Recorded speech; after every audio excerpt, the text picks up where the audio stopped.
This is one of the elevators at the Otto Milk Building condominiums in Pittsburgh, Pennsylvania.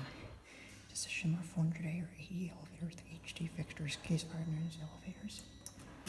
Car 1. Go down to the basement.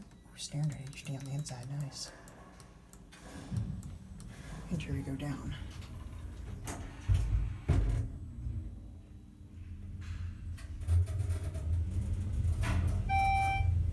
Here at the basement.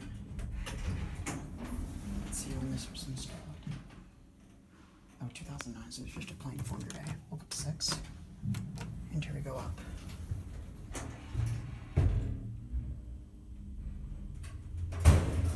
Whoa. I don't think that was the elevator.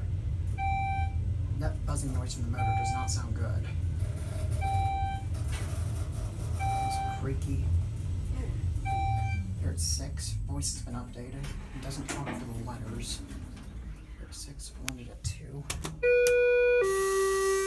88 phone. Basic padded elevator.